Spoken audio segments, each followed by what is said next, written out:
Aujourd'hui, je vous raconte l'une des plus grandes escroqueries industrielles de l'histoire française. Une histoire de pétrole, d'avions et surtout de crédulité collective. Bienvenue dans cet épisode où Elf Aquitaine et l'État ont cru à une belle histoire. Ils pensaient avoir trouvé la bonne stratégie. Ils avaient l'argent, les équipes, l'expérience, et pourtant, la suite a tourné au désastre. Salut, c'est François, et bienvenue dans Autopsie d'une décision. Ici, on parle de décisions qui ont tout changé, mais pas dans le bon sens. Vous savez, ces choix que les dirigeants prennent convaincus de tenir la bonne idée, jusqu'au moment où tout s'effondre.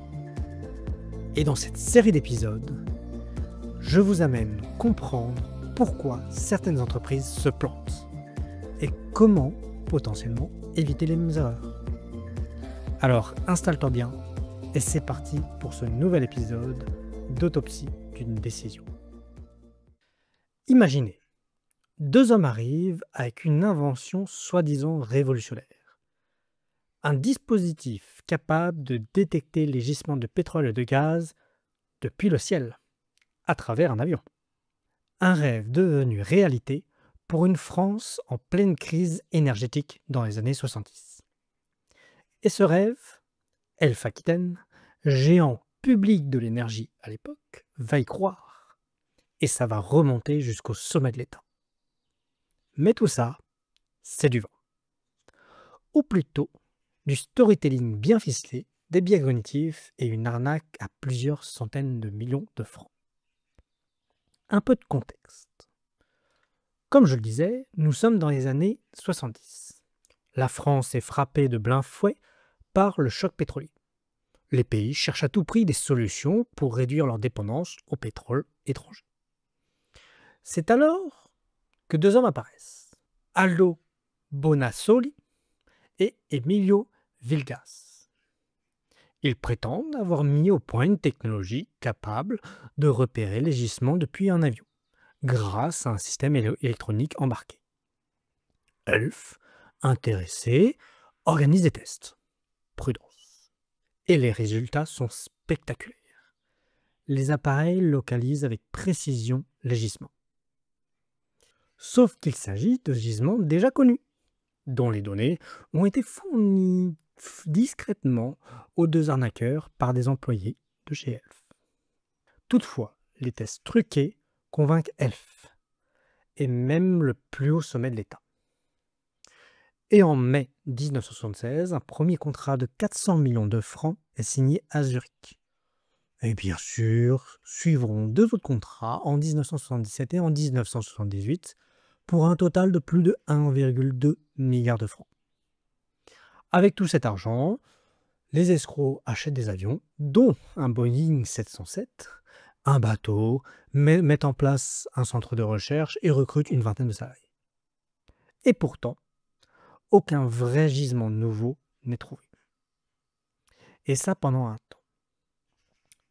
Du coup, à force d'échecs, de signaux d'alerte, les doutes grandissent quand même. Mais il faut attendre mai 1979 et un changement de ministre pour qu'un contre-test soit enfin mené. Et là, enfin, la supercherie est révélée.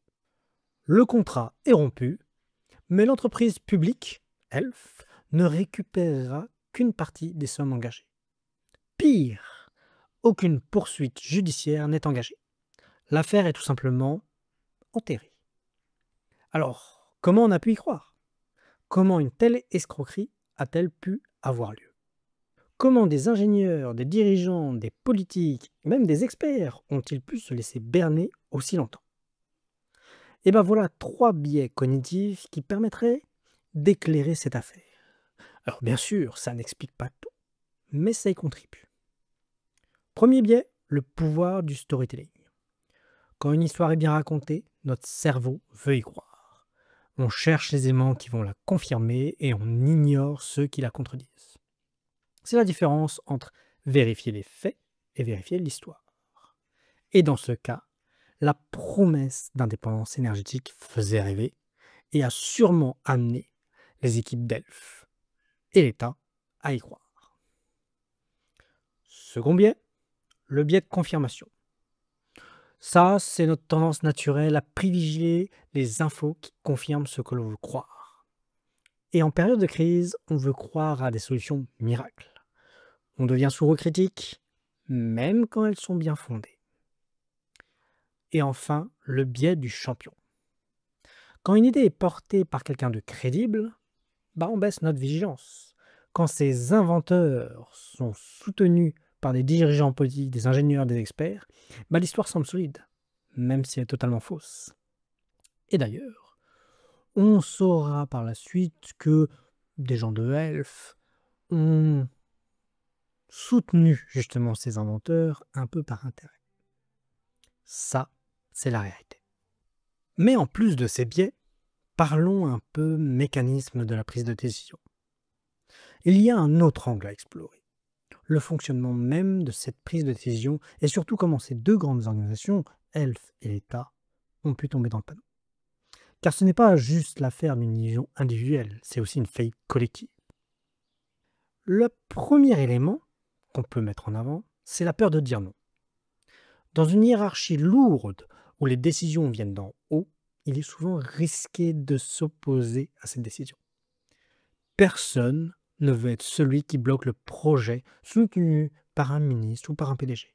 Alors, on se tait, on attend, et on espère que quelqu'un proposera les bonnes questions.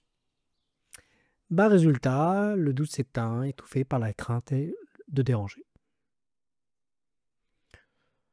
Deuxième élément qu'on peut également mettre en perspective, c'est lorsqu'on se rend compte que la décision n'est pas forcément la meilleure, mais qu'on a investi des millions, c'est la logique du sunk cost. Effectivement, une fois les premiers millions engagés, reculer devient de plus en plus difficile. On se dit, on a déjà investi autant, ça serait absurde d'arrêter maintenant. C'est ce qu'on appelle les coûts irrécupérables. Une logique extrêmement piégeuse car elle pousse à persister dans une mauvaise décision. Et simplement parce qu'on y a déjà trop cru. Revenir en arrière serait trop coût cher. Troisième et dernier élément, c'est la décision par consensus ou par absence de conflit. Il est courant que dans de nombreux comités de direction, l'unanimité est une illusion. Ce qui se passe souvent, c'est que personne n'ose réellement s'opposer. Ou que le désaccord reste informel, jamais couché sur le papier, jamais assumé. Quand tout le monde acquiesce mollement, la décision semble validée, mais personne n'y croit vraiment.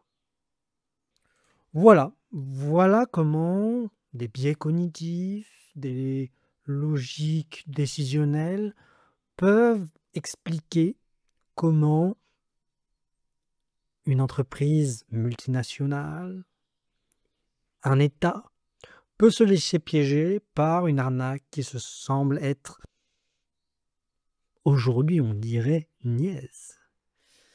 Mais pourtant, des fois, l'histoire est trop belle. On en arrive à notre conclusion. L'histoire de ces avions renifleurs, ce n'est pas juste une escroquerie. C'est une leçon sur la puissance des récits et sur la manière dont nos esprits peuvent se laisser piéger. Dans une France confiante en sa technologie, il faut rappeler les années 70, c'est le nucléaire, le Concorde, le TGV. Croire qu'on pouvait inventer le radar à pétrole n'était rien d'improbable. Mais au final, ce que les escrocs ont vraiment vendu, ce n'est pas une technologie.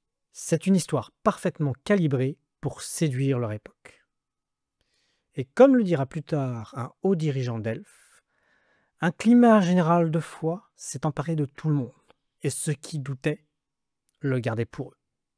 Et d'ailleurs, ce qui est très marrant, c'est que cette arnaque, on pourrait se dire aujourd'hui, elle ne marcherait plus. Et cette arnaque va se répéter plusieurs fois dans le monde avec des constructions, des histoires très similaires. Ça sera des arnaques à succès. Tu l'as compris, les grandes entreprises tombent rarement à cause d'une seule mauvaise décision. C'est souvent un jeu de plusieurs facteurs très divers, comme nous l'a montré cet épisode. Mais toutefois, ça reste extrêmement instructif. En tout cas, j'espère que cette histoire t'a autant fasciné que je l'ai trouvé plein d'enseignements. Et si t'as aimé cet épisode, abonne-toi, partage cet épisode et surtout, souviens-toi, il n'y a pas de bonne ou mauvaise décision. Il y a juste des prises de décision et des absences de prise de décision. L'avenir te dira le reste.